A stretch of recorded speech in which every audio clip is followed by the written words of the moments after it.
My name is Yan. I'm born in Fuzhou, China. Fuzhou is a city near the sea in China, across from Taiwan.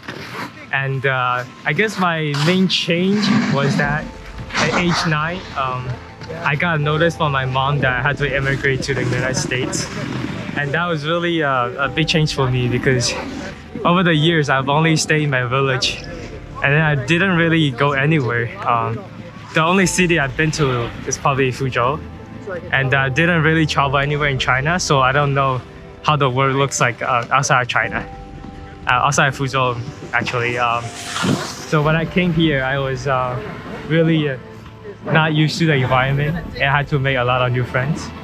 So I guess that's why I associate with Koa the most, because Koa also came from Vietnam. And we have a similar background where we were both born in a village and we had to adapt to the city life here. And luckily, we were able to find companionship in college. And yeah. So where are you living now? So I live in Brooklyn, New York. And actually, I'll be moving to Staten Island in a couple of months.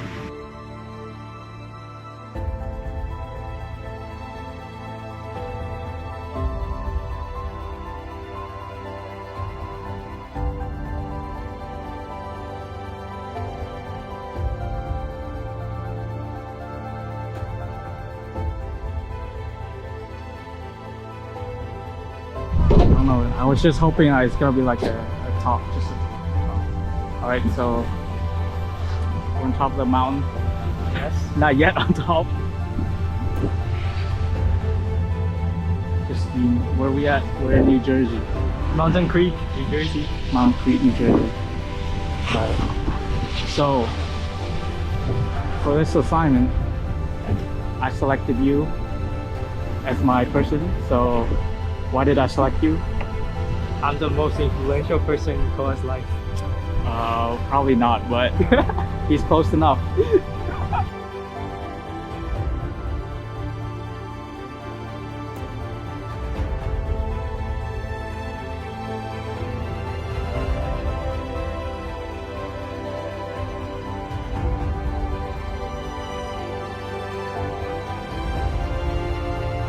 What do you think your most important quality is as a person? I think is when I set my mind onto something, whether it's like either work or like schoolwork or like studying for exam. I always get the things done.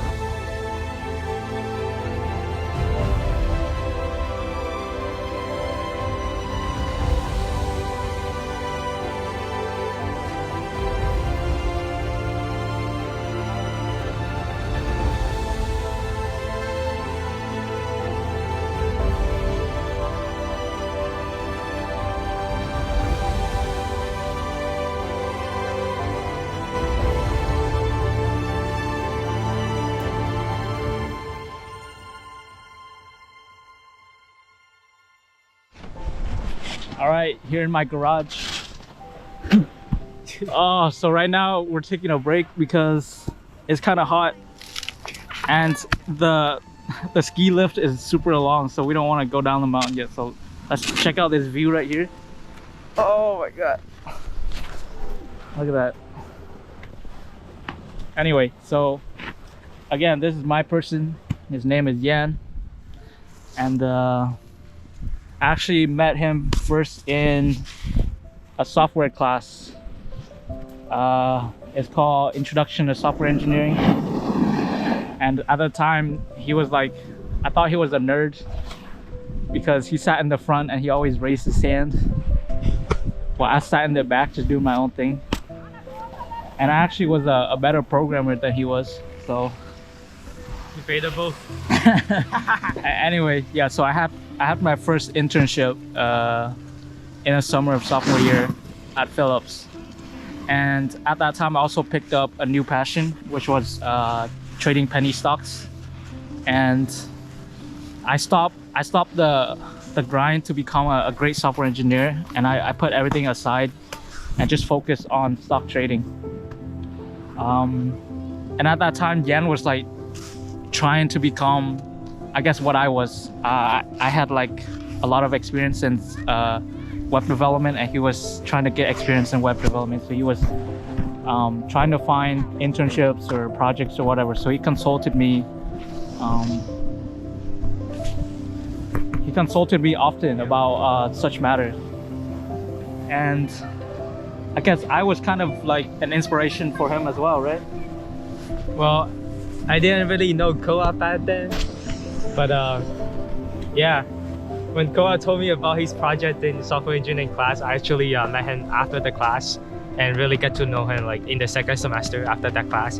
But when he told me like he was doing some really cool projects, I was thinking, wow, this guy is really cool. He started doing, you know, all these things in the beginning of sophomore year. And then at that time I was like also struggling in like other classes, and then really I couldn't focus my time into my passion, which is web development at the time.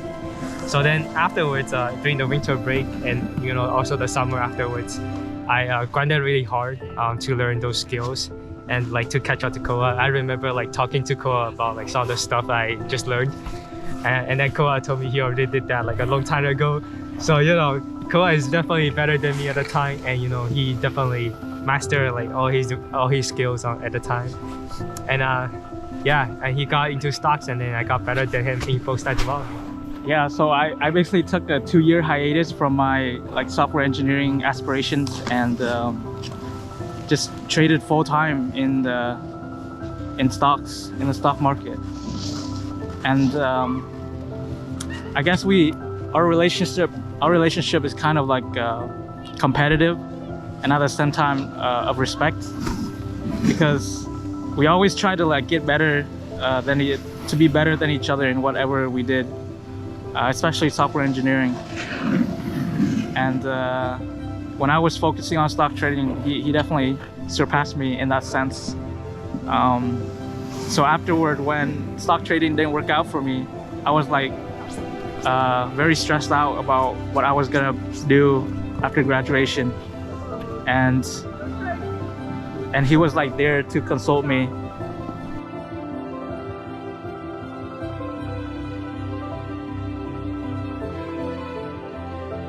Yan is a person who's willing to try things.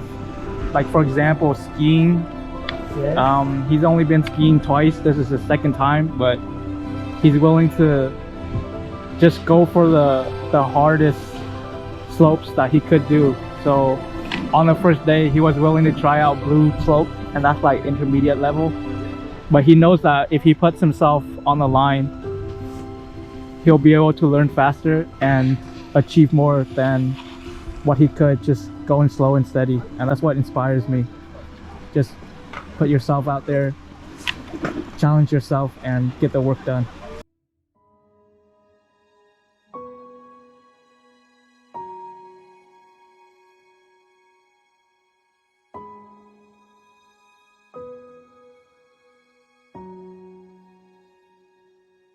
In your life, what would you say are the most important events that have shaped who you are? Yeah, so there was one event that happened in middle school, which is that I was naughty kid in middle school, and then I got into a fight. So I ended up getting suspended by my middle school. And after that summer, my parents decided to transfer me to a Catholic school. And that really changed my life because, you know, I met a teacher that really cared about me, and like she will, you know, come out and talk to me about things I should do and should not do. That's interesting because we have a series where we go over how teachers influence us. So I guess your teacher influenced you and I guess shaped who you are, right? Yeah, definitely. I still go back to the middle school and like visit her sometimes. And then every time I go back with some good news, she's really happy for me. And she kind of impacted my entire life, shaping like who I am today. And like the values she brings to me are really important to me, and as like a person and also a good student and just like a good human being in life in general. That's nice. Besides your teacher, who else do you look up to? Well, I don't know. When I got into college, like first getting to college, I thought about like joining clubs and like contributing to a lot of student organizations. But over the time, I feel like I didn't do much of them because I always like couldn't find a way to balance my time between my schoolwork and also social life, and also like after school activities. So I really regret not participating in like a bunch of clubs. So I think having another chance, I would do more of that and like find a better technique to like time manage myself. And I think it's really fun because when you meet new people and like make new friends, and then just it's interesting to hear about like their stories and their backgrounds, and also like it'll be like pretty interesting to find someone who's similar to you. Yeah, definitely. I feel the same way. I feel like I've missed out on the opportunity to meet a lot more people than I know right now. But yeah, I'm glad I met you. I'm glad too. Oh, so So good.